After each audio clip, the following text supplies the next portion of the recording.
Wel, os dda, croeso i bob un ohonoch chi i Oedfa Hynod am gyfal Emyr.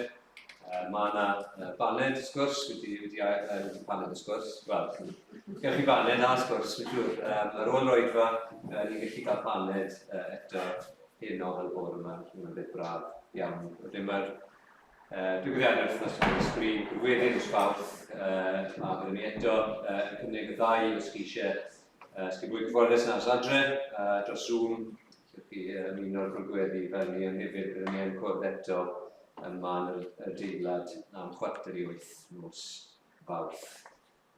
Mae panel sgwrs yn digwydd wrth gwrs i Mercher, a wyn eto yn parhau gyda dylithoedd o Zoom ar ddydd Iau, a'r clybiau wedyn yn y bore ac nid yn y bore, sori, pnawn digwydd yn y Brifddinas a'r clybiau gyda'r hwyr. Credu dyna'r cyfan, jyst syl nesaf bydd hi'n syl cyntaf y mis, felly mi fydd yna gymryd bored syl nesaf. Dach ni gweddio.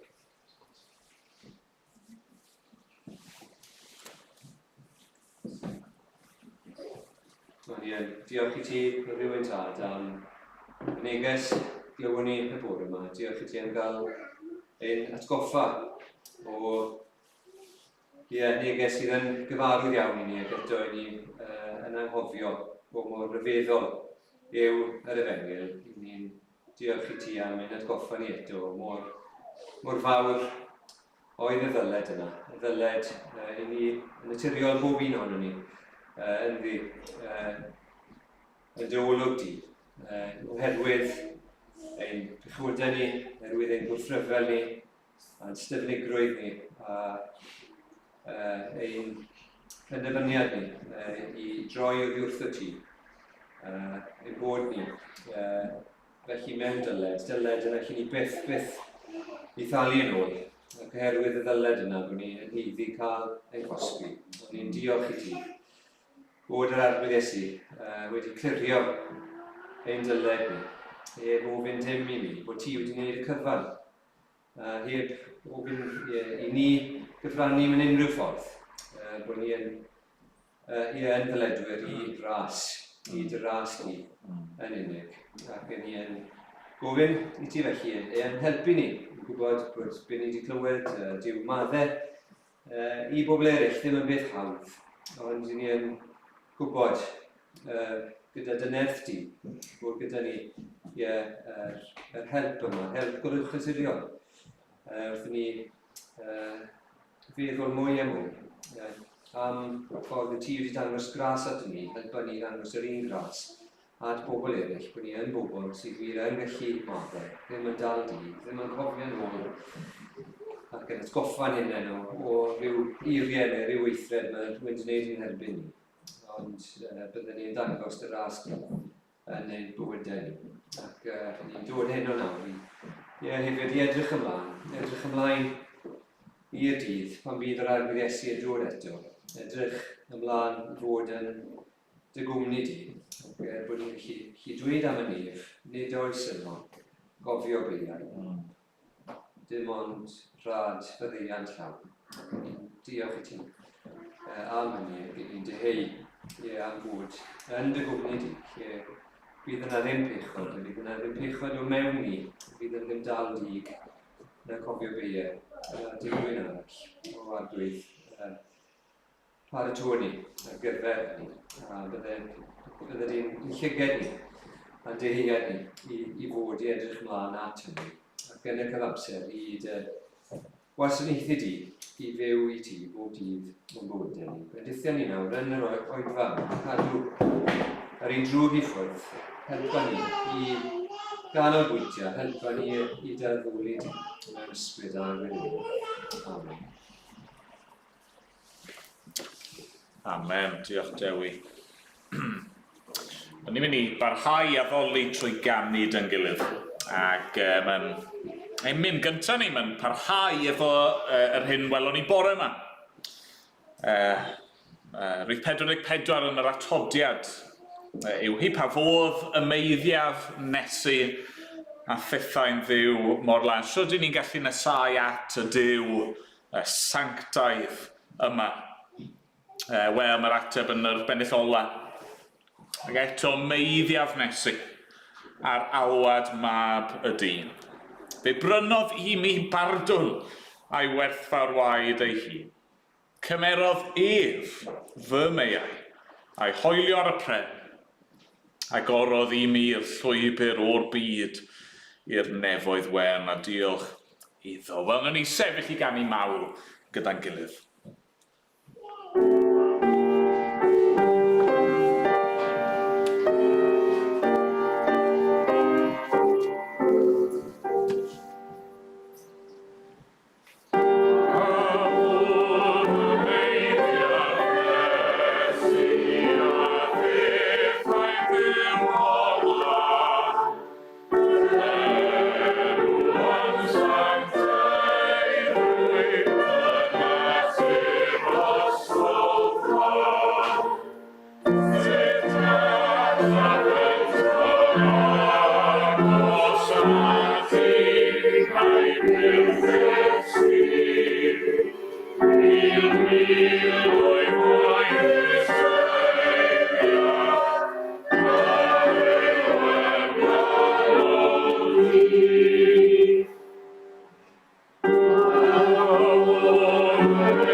Wel, ni am ddarllen nawr o air Duw. Os ych chi'n ymuno gyda ni, jyst i egluro i ni ar nos Sul, di bod yn gweithio'n ffordd trwy llyfr y proffwyd Daniel, proffwydoliaeth Daniel. Ac be ni di ffeindio yw bod llyfr Daniel mae'n rannu'n ddwy mewn gwirionedd. Mae gennych chi 6 pennod sydd yn cofnodi hanes, narratif, beth ddigwyddodd ym mywyd Daniel a rai o'i ffrindiau. Yr Iddewon yma oedd wedi cael eu cymryd o'i gwlad ei hun i wlad Babylon. O'n nhw'n byw mewn ceithglyd, mewn exile. A ni'n clywed yn y penodau cyntaf yna am pethau ddigwyddodd iddyn nhw. Yna, yn yr ail hanner, y 6 pennod ola'r llyfr, i ni'n clywed am bethau nath Daniel i gweld, pethau nath cael ei datguddio a'i dangos gan Dduw i Daniel, pethau am y dyfodol pell a pethau am y dyfodol chydig bach yn agosach te. Nawr, ni wedi cyrraedd pennod 10 o Daniel gyda'n gilydd, a mewn ffordd, mae'n swnio'n ôl di weid, ond ni bron ar y diwedd nawr, achos bod yna 3 pennod i fynd, mae pennod 10 yn dechrau adran sydd mewn gwirionedd yn mynd i fynd â ni at ddiwedd y llyfr. Mae'r hyn sydd ym mhennod 10 yn gyflwyniad, yn rhyw fath o ragymadrodd i beth sy'n dilyn ym mhennod 11 a wedyn ym mhennod 12. Felly, trowch gyda fi, Daniel, pennod 10, a nawn ni ddarllen y bennod ar ei hyd. Dyma air Duw. Yn y 3ydd flwyddyn i Cyrys, brenin Persia, rhoddwyd datguddiad i Daniel, a elwyd Beltesazar. Roedd yn ddatguddiad gwir, ei bod yn ymdrech fawr ei ddeall. Ond rhoddwyd iddo ddeall trwy'r weledigaeth. Yn y dyddiau hynny, roeddwn i, Daniel, mewn galar am 2 wythnos. Ni fwteiais dan teithio, ni chyffyrddais a chig na gwyn, ac nid irais fy hun am y 2 wythnos gyfan. Ar y 4ydd ar 20 o'r mis cyntaf, a minnau'n eistedd ar lan yr afon fawr, afon Tigris. Y codais fy ngolwg, a gwelais ddyn, wedi ei wisgo mewn lluain, a gregus o aur offyr am ei ganol. Roedd ei gorff fel maen beryl, a'i wyneb fel mellt. Roedd ei lygaid fel ffaglau tân, ei freichiau a'i draed fel pres gloiw, a'i lais fel sŵn tyrfa. Mae fi, Daniel, yn unig a welodd y weledigaeth. Ni welodd y rai oedd gyda ni mohoni, ond daeth arnynt ddychryn mawr a phoesant i ymguddio. Gadawyd fi ar fy mhen fy hun i edrych ar y weledigaeth fawr hon. Pallodd fy nef. Newidiodd fy ngwedd yn arswydus ac eithym yn wan. Fe'i clywais yn siarad, ac wrth rando ar sŵn ei eiriau, syrthiais ar fy hyd ar lawr mewn llewig. Yna cyffyrddodd llaw am mi, am gosod yn sigledig ar fy ngluniau am dwylo. A dwedodd wrthyf, Daniel, cefaist ffafr. Ystyria'r geiriau a lefaraf wrthyt, a saf ar dy draed oherwydd anfonwyd fi atat. Pan lefarodd wrthyf, codais yn granedig. Yna dwedodd wrthyf, paid ag ofni, Daniel. Oherwydd o'r dydd cyntaf y penderfynais geisio deall ac ymostwng o flaen dy Dduw, clywed dy eiriau. Ac oherwydd hynny y deithim mi. Am un diwrnod ar hugain bu tywysog teyrnas Persia'n sefyll am erbyn. Yna daeth Mehangel, un o'r prif dywysogion i'm helpu, pan adawyd fi yno gyda thywysog brenhinoedd Persia. Deithim i roi gwybod i ti beth a ddigwyddith bobl yn niwedd y dyddiau, oherwydd gweledigaeth am y dyfodol yw hon hefyd. Wedi ddweud hyn wrthyf ymgrymais, hyd lawr heb ddweud dim. Yna cyffyrddodd un tebyg i fod dynol am gwefusau, ac agorais fy ngenau siarad, a dwedais wrth yr un oedd yn sefyll o'n blaen fy arglwydd. Mae fy ngofid yn fawr oherwydd y weledigaeth a fallodd fy nerth. Sut y gall gwas fy arglwydd ddweud dim wrth arglwydd, a minnau nawr heb nerth nac amyglynodd. Unwaith eto cyffyrddodd yr un tebyg i fod dynol am i am cryfhau, a dweud, paid ag ofni, cefaist ffafwr, heddwch i ti, bydd wrob, bydd gryf. Fel roedd yn siarad am i, cefais nerth, a dwedais llyfaraf arglwydd, o blegyd rhoddais nerth i mi. Yna dwedodd, a wyddos pam y deithim atat.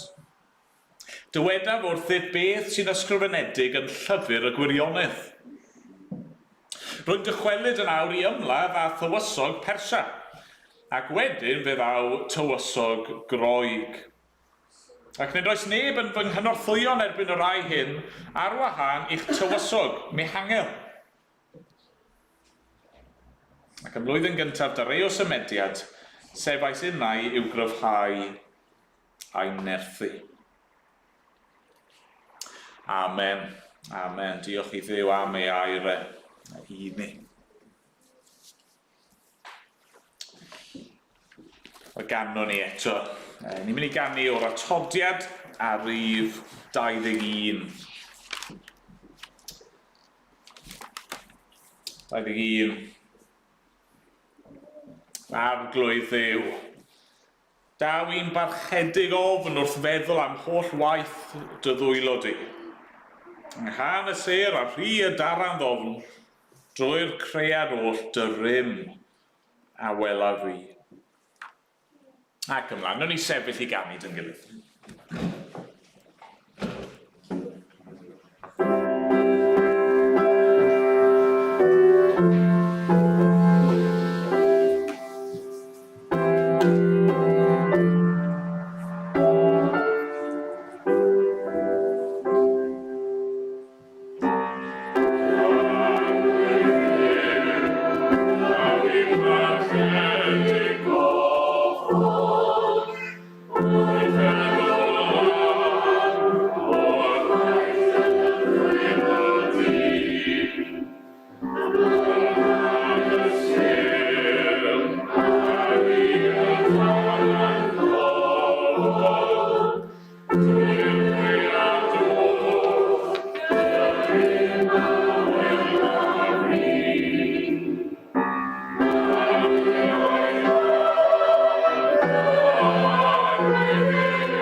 Mae gennych ni weddio dyn gilydd. Nawr ni droi at yr arglwydd mewn gweddi.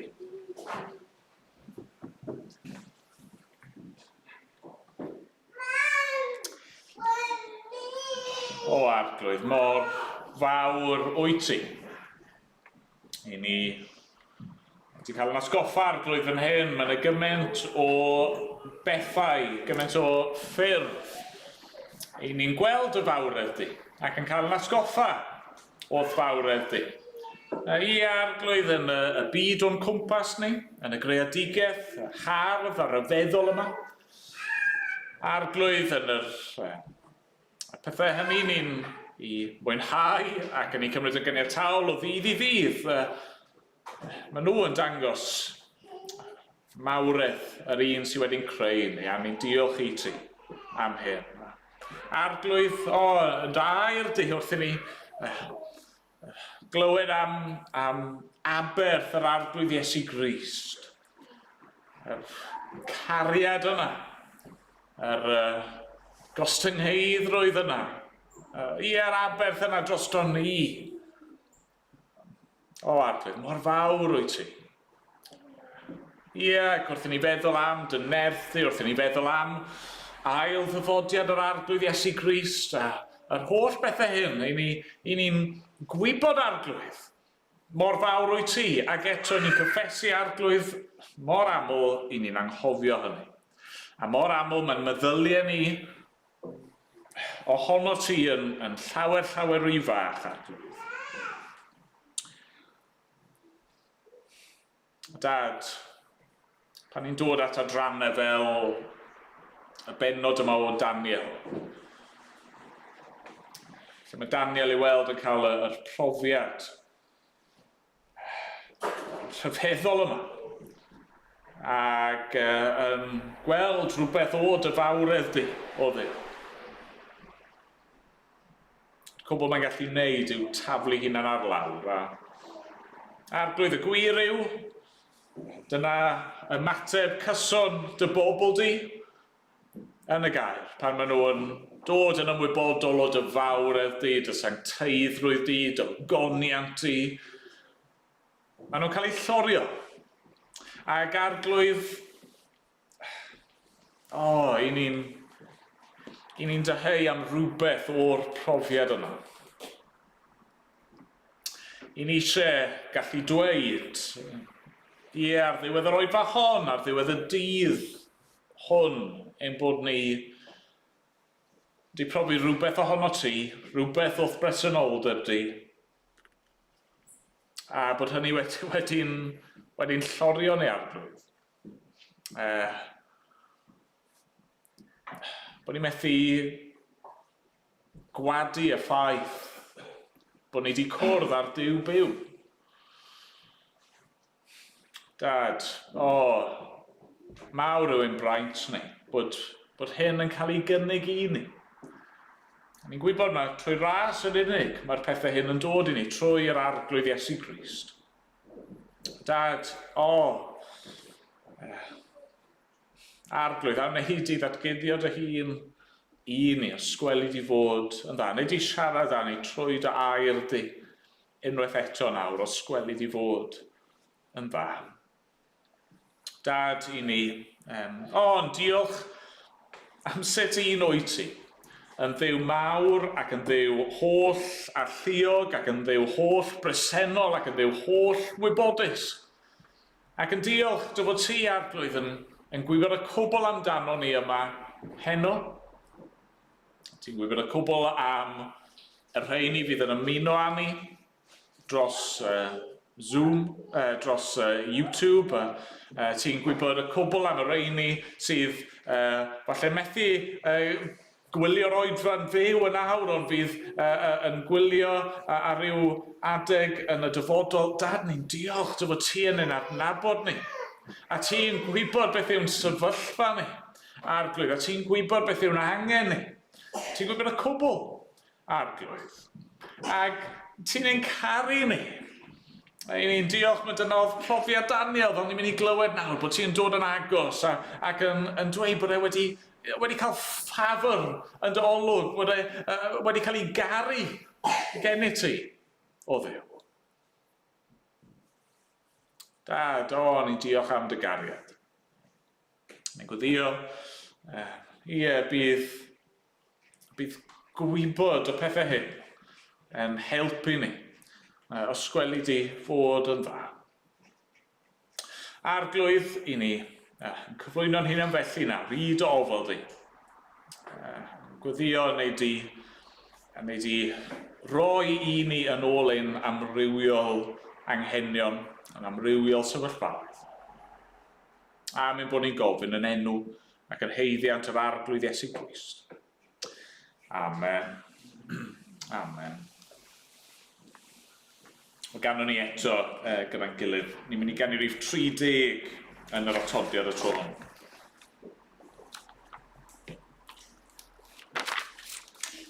Iesu yw'r iôr. Mae'r grin atsain drwy'r greadigaeth. Ysblenydd nerth tragwyddol air ein craig. Ac ymlaen, nhw'n ni sefyll i ganid yn gilydd.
Wel, trowch dy fi i danio penod 10. A fel nes i weid yn gynharach, mae'r benod yma mewn ffordd yn gweithio fel rhagymadrodd. Rhywbeth sydd yn agor neu'n paratoi ni ar gyfer yr weledigaethau sydd i ddod ym mhenod 11 a 12. Ac felly i ddechrau yn y benod yma, mae'r ffocws yn dydy ar Daniel. Ni'n clywed chydig bach mwy am Daniel ei hun, am rai o'r pethau oedd e'n ei gwneud, rai o'r pethau oedd yn wir amdano fe. Ac mae rai o'r pethau sy'n sefyll allan am Daniel fan hyn, fi'n meddwl yn hynod o bwysig i ni nodi.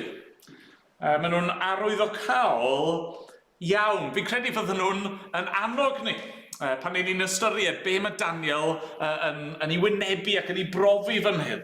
Bydd yn anogaeth i ni. Y peth cyntaf sydd yn sefyll allan am Daniel fan hyn yw mae'n galaru. Mae'n galaru. Ni'n clywed adnod 2 yn y dyddiau hynny, roeddwn i Daniel mewn galar am 2 wythnos. Nawr ni ti gweld rhywbeth o hyn yn Daniel o'r blaen yn dyn ni. Bod y pethau mae'n profi, y pethau mae'n gweld, y sefyllfa ysbrydol oedd yn ei wynebu, maen nhw'n cael effaith arno fe. Maen nhw'n cael effaith dofn, emosiynol ac ysbrydol arno fe. Felly bod chi'n cofio os chi wedi bod gyda ni yn y gyfres yma, nôl ym mhenod 4. Nathon ni weld rhywbeth o hyn. Mae Nebuchadnezzar yn rhannu'r freuddwyd yma mae wedi cael gyda Daniel, eisiau gwybod yr esboniad, a ni'n clywed fanna bod Daniel mewn penbleth am y peth. Mae Daniel yn mynd yn fyd, dwi'n methu siarad, mae'n ei daro fe.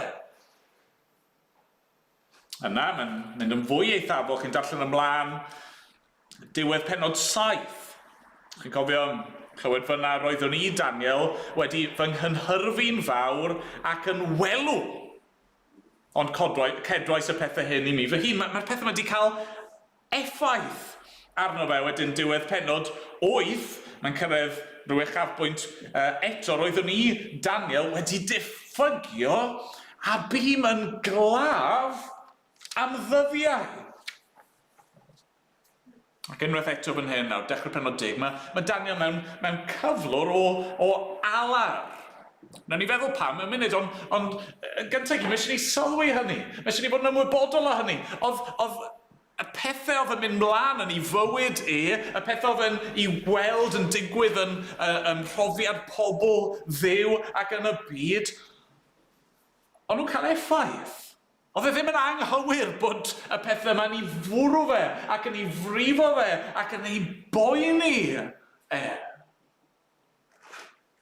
Dwi'n credu yn syth fyna, mae'n anogaeth i ni yn does. Mae llawer o bobl yn ein plith ni. Mae llawer o Gristnogion, a mae'n y dueddiad yno ni i boeni. Mae'r pethau yma sy'n digwydd, y pethau yma ni'n gweld, y pethau yma ni'n profi, maen nhw'n cael effaith arno ni, ac i ni ddim i weld hynny fel gwendid. A mae llawer o arwyr mawr y Beibl. Y proffwyd Elias, y proffwyd Jeremia, Daniel ei hun fan hyn. Maen nhw'n mynd trwy profiadau anodd, a maen nhw'n cael cyfnodau o iselder ysbryd, cyfnodau lle maen nhw'n galaru, cyfnodau lle maen nhw'n cael eu llethu. Chi'n meddwl am yr arglwydd Iesu Grist ei hun wrth gwrs. Gŵr cyfarwydd iawn a dolyr. Un oedd yn gallu dweud ar adeg bod ei hennaid yn drist, hyd angau. Felly na'r beth gyntaf sy'n sefyll mas am Daniel, rhywbeth dylse fod yn anogaeth i ni, mae pobl Dduw yn mynd trwy cyfnodau tywyll, cyfnodau o alaru, ond pam? Pam y galar yma? Wel, gwir yw, chi'n gorfod ychydig bach o waith detectif a gweud y gwir. Ni'n clywed pryd mae hyn yn digwydd yn yr adnod gyntaf. Mae'n digwydd yn y 3ydd flwyddyn i Curys Brenin Persia. Ac mae'r galaru yma mae Daniel yn ei wneud, yr ymprydio yma mae'n ei wneud, peidio bita rai pethau, peidio iro i ben. Mae'n digwydd ar adeg y Pasg. A felly pan ych chi'n darllen adrannau eraill o air Duw, beth ni'n gweld sydd wedi digwydd yw hyn. Mae Curys nawr wedi dod yn frenin. A mae Curys wedi caniatáu i'r Iddewon i ddychwelyd i'w gwlad ei hun. Oedd Daniel wedi gweddio am hynny, oedd yn gwybod bod hyn yn mynd i ddigwydd, a nawr mae hyn wedi digwydd. Mae pobl Dduw wedi dechrau mynd nôl i'w gwlad ei hunan. Ond y gwir yw, pan ddigwyddodd hynny i ddechrau, oedd ychydig bach o anti-climax. Oedd ychydig bach o siom. Achos ychydig iawn o'r bobl oedd eisiau mynd nôl i ddechrau. Oedd yr Iddewon wedi mynd yn rhy gartrefol y Babylon. A felly hyd yn oed pan ddaeth y cyfle i fynd yn ôl, dyma llawer ohonyn nhw'n dewis aros. Ac yna ar ôl mynd nôl, fi'n siŵr oedd Daniel yn cael rhyw update, yn clywed rhywfaint o beth oedd yn ei gwynebu nhw. A reality yw bod nhw'n gwynebu eledigaeth a gwrthwynebiad i'r gwaith yma o'n nhw'n mynd nôl i'w wneud o ail-adeiladu'r deml ac yna yn y pen draw ail-adeiladu y ddinas. A felly mae Daniel, mae'n galaru. Mae'n galaru ar y cyfnod yma, cyfnod dathlu'r Pasg. Mae'n ymprydio, ni'n clywed ni fwyteais dan teithio, ni chyffyrddais a chig na gwyn, nid irais fy mhen am y 3 wythnos gyfan. Mae'n cymryd amser i alaru ac i geisio'r arglwydd a gofyn i Dduw i newid y sefyllfa. A falle bod chi'n synnu wrth i fi ddweud hynny. Wel, hang on, pan oedd Daniel dal yn Babylon? Os yna'n galaru cymaint bod cynlleied di mynd nôl, pam oedd ddim wedi mynd gyda nhw? Wel, mae'n rhaid chi gofio fan hyn, oedd Daniel yn ei 80au. Dyfalu ydyn ni fan hyn, ond tebyg yw oedd gwynebu'r siwrne faith yna yn ôl, tu hwnt iddo fe. Ond mae'n gwneud be mae'n gallu, a fi'n credu fan hyn eto, mae yna anogaeth i ni fan hyn, mae yna gysur. Mae'r dyn yma sydd wedi gwasanaethu'r arglwydd mor ffyddlon am ddegawdau, dyw e'n methu dychwelyd i'r wlad o fel mae e eisiau, ond mae e'n gweddio. Mae'n gwneud yr hyn sydd yn bosib iddo fe. Siŵr bod ni gyd yn gallu meddwl am Gristnogion sydd wedi profi rhywbeth tebyg. Wedi cyrraedd rhyw oedran yn dechrau gwanhau, mae'r corff yn diffygio yn dydy, a chi methu wneud y pethau chi eisiau wneud dros yr arglwydd. Chi methu wneud y pethau o chi arfer gwneud dros yr arglwydd. O chi'n gallu gweddio. Chi'n gallu gweddio. A dyw hynny ddim yn ofer. Fel ni'n mynd i weld, mae'r arglwydd yn clywed gweddi Daniel. Mae'r arglwydd yn ateb gweddi Daniel. Nawr, fel ni'n gweud, i ddechrau mae'r ffocws ar Daniel. Ond mae'n newid yn digwydd yn Daniel, yn does? Mae'r galar, erbyn hyd yn oed diwedd y bennod yma, mae'r galar yn troi yn gryfder. Mae'r un sydd ei weld ar adegau mor wan, mae'n derbyn nerth. Sut?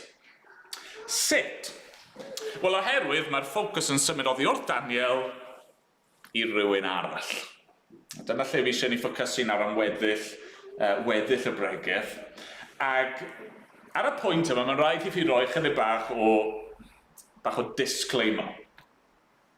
Achos mae yna ddadle mawr iawn ymhlith yr esbonwyr ynglyn â pwy yn union mae Daniel yn ei weld. Mae'n clywed yn dyn i bod wrth yr afon Tigris ac adnod 4 ymlaen.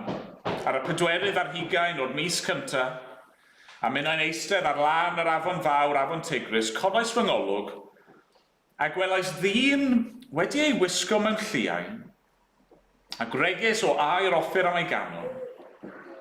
Roedd ei gorff fel maen beryl a'i wyneb fel mellt. Roedd ei lygaid fel ffaglau tân, ei freichiau draed fel pres gloiw, a'i lais fel sŵn tyrfa. Nawr, pwy yw'r person yma? A pwy yw'r ffigwr yma sy'n cael cymaint o effaith ar Daniel? Wel, mae rai pobl o'r farn, a i fi yn eu plith nhw, mae mab Duw, neu Duw y mab sydd gyda ni fan hyn. Ail berson y drindod, os ych chi eisiau, yr arglwydd Iesu Grist cyn bod e yn ymgnawdoli, cyn bod e'n dod i'r byd. A reswm y pobl yn meddwl hynny, a reswm i fi'n tueddu at yr esboniad yna, yw achos mae ymateb Daniel fan hyn, mae yn mor ddramatig, yn dydi? Pan chi'n cymharu swn mae'n ymateb i'r ffigwr yma, i swn nath ymateb i Gabriel, yr angel mawr nerthol yma, mae'n rhywbeth llawer fwy eithafol. Ond falle'r prif reswm pan mi'n meddwl mae Duw y mab sydd gyda ni fan hyn, yw oherwydd rhywbeth sy'n digwydd reit ar ddiwedd y Beibl. Os chi'n troi lyfr y datguddiad, y llyfr arall sydd wedi ysgrifennu yn yr un arddull a diwedd llyfr Daniel, yr arddull apocalyptaidd yma, mae'r apostol Ioan yn gweld rhywun yn Ioan 1, datguddiad 1, adnod 12. Apostol Ioan yn ysgrifennu, troes i weld pa lais oedd yn llefaru wrthyf, ac wedi troi gwelais 7 gan hwyllbren aur. Ac yng nghanol y canwyllbrennau un fel mab dyn, a'i wisg yn cyrraedd hyd ei draed, a gregus aur am ei ddwyfron. Roedd gwallt ei ben yn wyn fel gwlan cyn wyned ar eira, a'i lygaid fel fflam da. Roedd ei draed fel pres, gloiw, fel petai wedi ei buro mewn ffwrnais, a'i lais fel sŵn llawer o ddyfroedd. Yn ei lawdder roedd ganddo 7 seren, ac o'i enau roedd cleddyf llym da'i finiog yn dod allan. Roedd ei wyneb yn disgleirio fel yr haul yn ei anterth. Pan welais ef, syrthiais wrth ei draed fel un marw. Gosododd yntai ei lawdd ei arnaf a dwedodd paid ag ofni. My fi yw'r cyntaf a'r olaf a'r un byw. Bu'n farw ac weler oedd yn fyw byth bythoedd ac mae gennyf allweddau marwolaeth a Hades. Ysgrifenna felly'r pethau y welais, y pethau sydd a'r pethau sydd i fod ar ôl hyn. Nawr, disgrifiadau ddim union yr un peth, ond maen nhw yn rhy debyg yn fy marn i fod yn gyd ddigwyddiad, a does dim amheuaeth mae pwy mae Ioan yn ei weld fan hyn yw yr arglwydd Iesu Grist. A felly, fel mi'n gweud, mae llawer o'r farn, mae dyma pwy sydd yn ymddangos i Daniel ym mhenod. Nawr, mae yna anghytuno A mae rai yn teimlo, mae nid Duw y mab yw e, ond mae angel. Angel nerthol tu hwnt, ond just angel. A'r reswm, y prif reswm, yw oherwydd rai o'r pethau sy'n cael ei dweud yn, wel, gyntaf gyd yn adnod 13. Mae'r ffigwr yma'n dweud am un diwrnod ar hugen, bu tywysog teyrnas Persian sefyll yn fy erbyn, yna daeth Mehangel, sef sicr angel arall, un o'r prif dywysogion, i'n helpu pan adawyd fi yno gyda thywysog brenhinoedd Persia. A wedyn neidio ymlaen i adnod 21, rhywbeth tebyg, nid oes neb yn fy nghynorthwyo yn erbyn y rai hyn ar wahân i'ch tywysog Mehangel. A y ddadl yw, wel, os mae Duw y mab, os mae Iesu cyn yr ymgnawdoliad yw hwn, wel, dy ddim yn gwneud synwyr, achos sut gallu strygla mewn brwydr, sut gallu angen cymorth gan unrhyw un arall.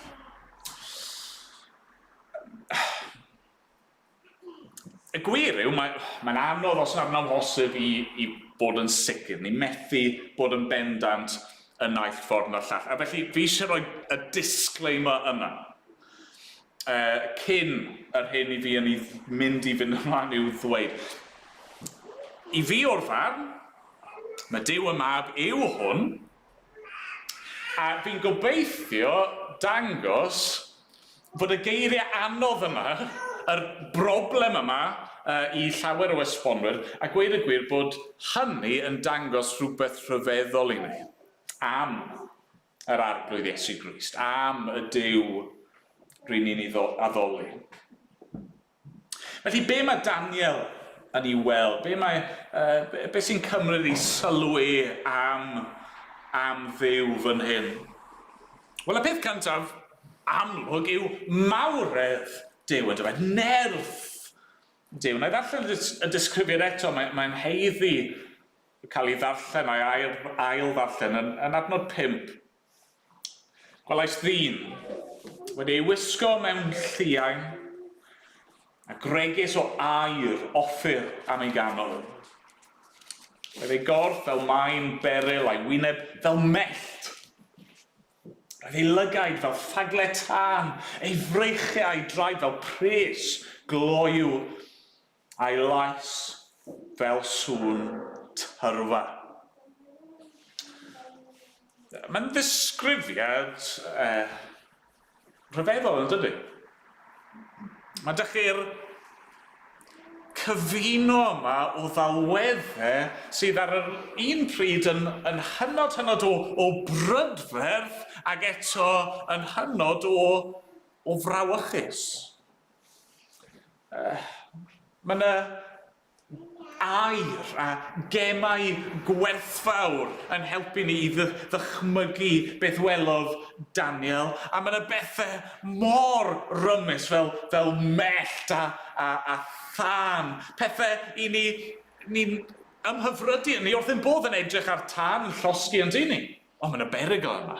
Ni wrth ein, wel, os ych chi fel fi, ni wrth ein bodd yn gweld storm, mellt a tharanau. Dyw pawb ddim fi'n gwybod, ond fi'n dwlu arno fe. Ac eto, sa eisiau mynd rhy agos, chwaith. Ac mae'r disgrifiadau fe, maen nhw mor wych. Mae'n nerthol, ac ar yr un pryd mae'n rhywbeth mor hyfryd ac atyniadol amdano fe. Mae ganddo fe'r wisg yma.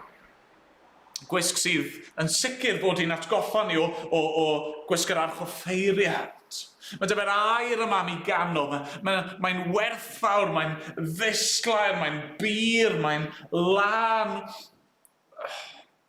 Mae'n hyfryd ym mhob ffordd. Ac os ych chi yn Gristion heno yma, os ych chi yn adnabod yr arglwydd Iesu Grist, fe ddylsa'r disgrifiad yna roi thrill i chi. I feddwl, cael eich atgoffa am sut un yw yn union fel nath Ioan weld yn llyfr y datguddiad, yr un yma sydd mor gryf. Mae e mor nerthol, mae e mor bwerus. Pwy a sefyll o'i flan e? A mae o'ch plaid chi. Mae yn eich caru chi. Mae'n archoffeiriad ar eich ran chi. Mae eisiau eich caru a'ch cadw chi. Ac os ych chi ddim yn Gristion eto, os ych chi ddim wedi ymddiried eich hunan i'r arglwydd Iesu, a di roi'ch ffydd chi yn ei fywyd a'i farwolaeth drostoch chi, dyma beth sy'n cael ei gynnig i chi. Yr un yma. Y Duw ddi. Yr un sydd yn ysblenydd ac yn ogoneddus ac yn wych. Yr un yma sydd yn tu hwnt i bawb arall.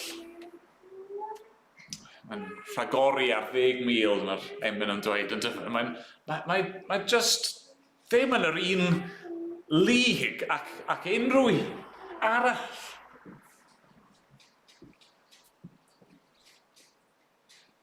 Does dim syndod os bod Daniel yn ymateb fel mae e. Pan mae e'n dod yn ymwybodol o presenoldeb a mawredd yr un yma, mae'n cael ei lorio. Mae ddim darllen y disgrifiadau eto, ond mae'n nifer o ffyrdd ni'n gweld, a mae'n cael ei fflatno gan y profiad yma. Ond dyw'r arglwydd ddim yn ei adael y fyna, yn union fel yn datguddiad, mae'r arglwydd yn ymyrryd ac yn codi Ioan ac yn dweud fyna paid ac ofni. Yr un peth yn hyn, mae'n dod a mae'n cysuro yn dydy. Mae'r arglwydd mawr ac ofnadwy ac awdurdodol a nerthol yma, mae'n dod a mae'n rhoi law arno fe ac mae'n dweud Daniel, adnod 11, Daniel, cefais ffafr. Nawr y gwir yw, mae'r cyfieithiad yna ni'n rhyfedd o wael. Cyfieithiadau Saesneg yn rhoi yn aml man greatly loved. A dyna mae'r geiriau cyfle. Rwy ti, Daniel, wedi dy garu yn fawr. Mae'r Duw mawr ac ofnadwy, mae'r Duw yma sydd mor nerthol a brawychus fel yr unig ymateb cywir yw i taflu eich hunan ar lawr o'i flan. Mae'n Dduw sydd hefyd yn dod ac yn caru. Ond yna, fel petai hynny yn ei hun ddim yn ddigon, mae Daniel yn gweld rhywbeth arall. Mae'n clywed rhywbeth arall. Agwedd arall am Dduw yma. Be ni wedi gweld ei fawredd e. Os ni'n gweld hefyd ei ostyngeidrwydd e. O'n i'n sôn, mae'n rai adnodau fan hyn sydd yn... Maen nhw'n peri trafferth i rai o'r esbonwyr. Mae allan nhw eto. Edrychwch ar adnodau 12 ac 13 gyntaf. Dynodd wrthyf, paid ag ofni Daniel. Oherwydd o'r dydd cyntaf y penderfynais geisio deall ac ymostwng o flaen dy Dduw, clywed dy eiriau, ac oherwydd hynny y deithio ni. Am 1 diwrnod ar 20, so'r 2 wythnos o Daniel yn galaru, byd tywysog teyrnas Persia yn sefyll yn fy erbyn. Yna daeth Mehangel, un o'r prif dywysogion, i'm helpu pan adawyd fi yno gyda thywysog brenhinoedd Persia. A wedyn neidwch ymlaen i adnod 20.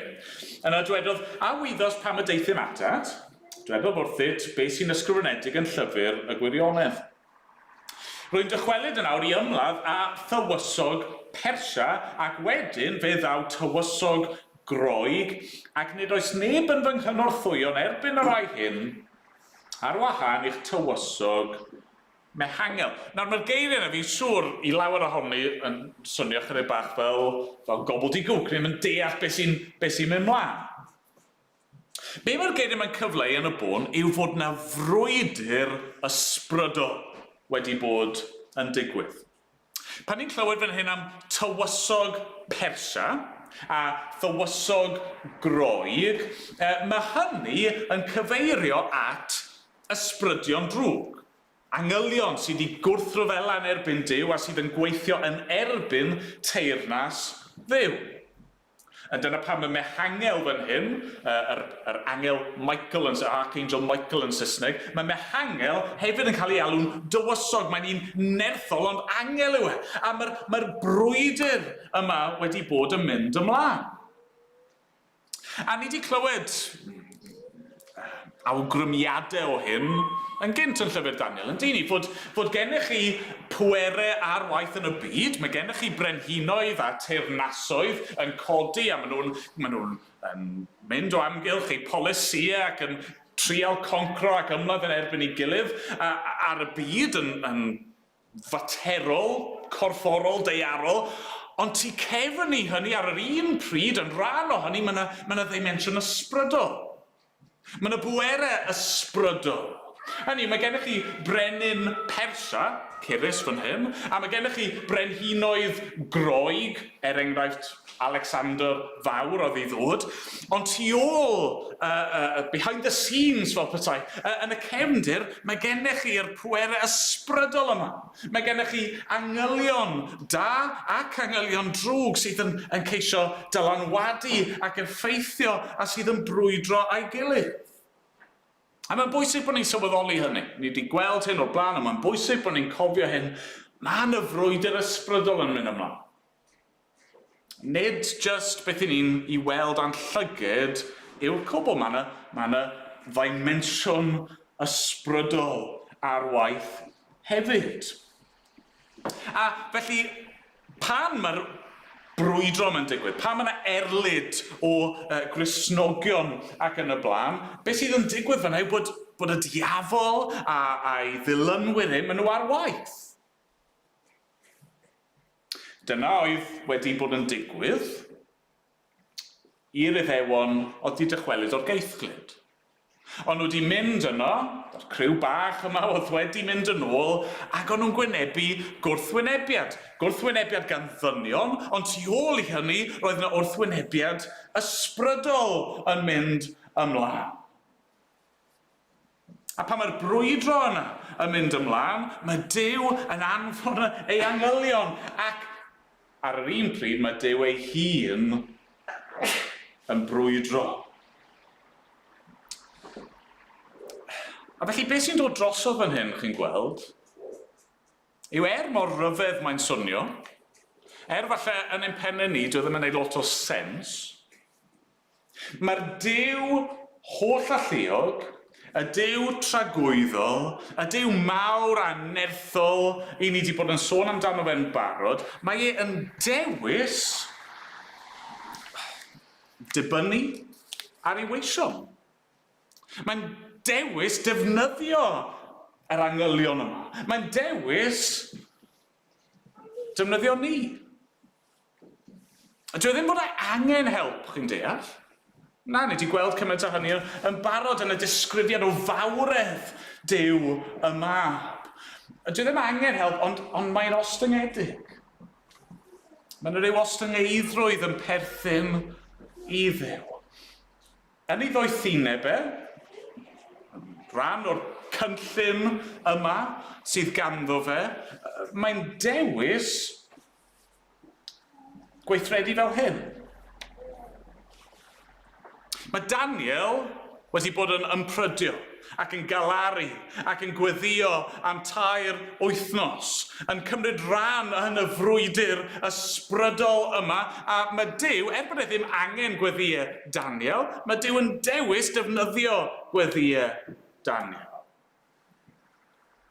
Mae Duw ei hun, Duw y mab wedi bod yno, yn y frwydr, ac wrth gwrs, i ni ddim yn deall hyn.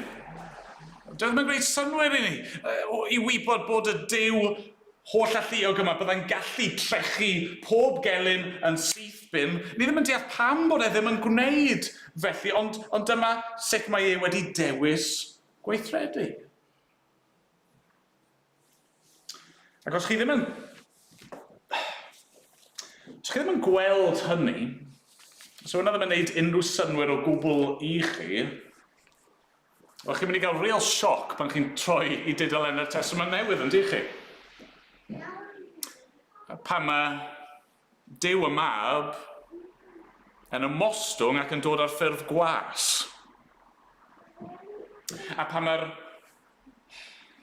dyn, y Duw ddyn yma, Crist Iesu, yn marw ar groes, yn rhoi ei fywyd i lawr, yn ennill y fuddugoliaeth, yn ennill y frwydr, ond yn gwneud hynny trwy wendid, trwy ddod yn ddiymadferth, trwy ymostwng ei hun a dod yn ddim, trwy gymryd ein gwendid a'n gwarth a'n pechod ni arno fe ei hun. Chi'n gweld, fi yn cyffesu unwaith eto, mae yna ddadle fan hyn a ni methu bod yn bendant, ond i fi o'r farn fod Daniel fan hyn yn cael rhyw gipolwg dyfnach i sut un yw'r Duw mae yn ei wasanaethu. Mae'n Dduw sydd ar yr un foment yn holl alluog ac eto'n Dduw gostyngedig.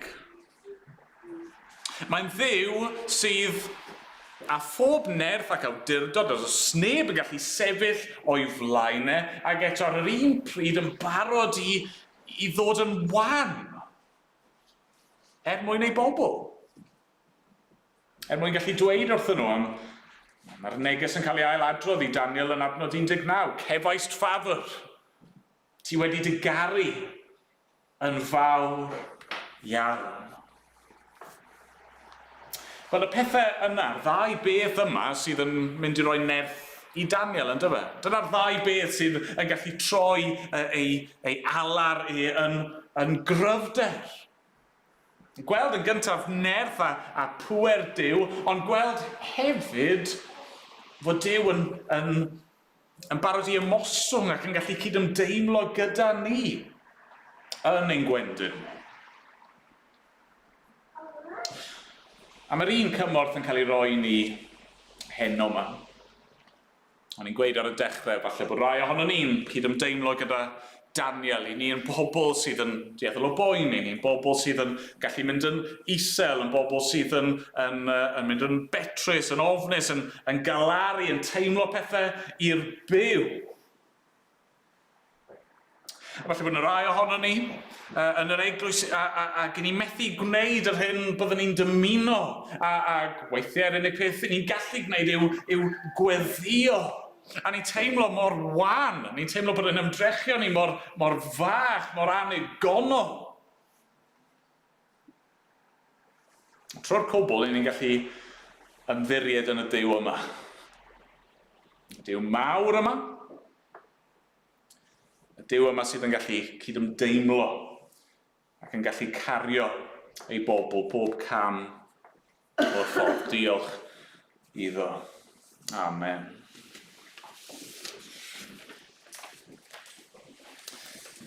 Amen. Ganwn ni eto i orffen. Ni'n mynd i gannu rhif 266 yn y llyfr yma. 266.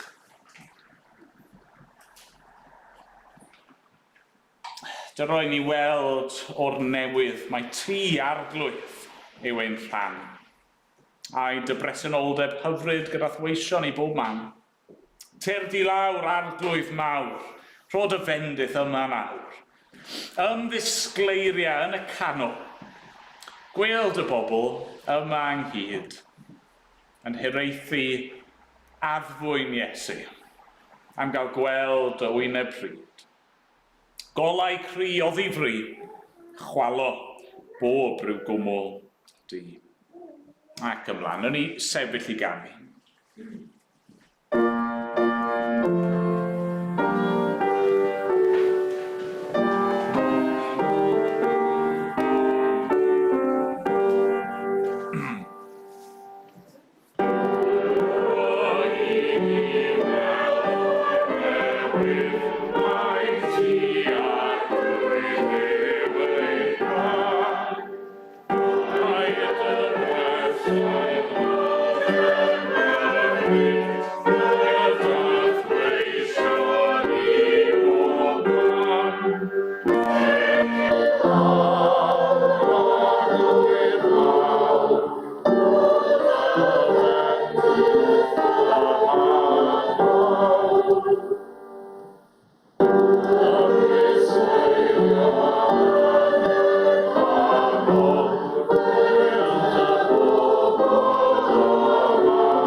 Newyddio arglwydd i ni'n diolch i ti am y pethau yma i ni'n gwybod sydd yn wir amdano ti, dy fod ti yn dduw mawr ac eto yn dduw sydd yn ymostwm.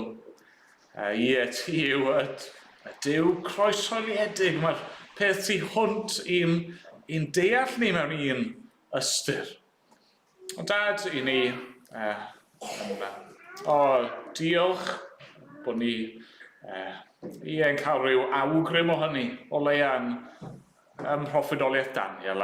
Arglwydd ni'n guddio wneud i gymryd nawr yr hyn sydd wedi cael ei ddweud, y pob peth sydd yn wir ac yn gywir ac yn dda, yn dy olwg am wneud i ei fendithio fe i ni. Arglwydd, unrhyw beth arall sydd wedi cael ei ddweud ar hyd y dydd, cymer ei ffwrdd yn nawr, os gweli di fod yn dda. A Dad, a byddi di, bydd gyda ni arglwydd. Diolch fod gennym ni un fel hyn sydd o'n plaid ni. Arglwydd mawr yw ein diolch ni. Derbyn ni nawr. Yn ddiolchgar. Amen bod ni'n dod yn enw ac yn heiddiant yr arglwydd Iesu Grist. Amen.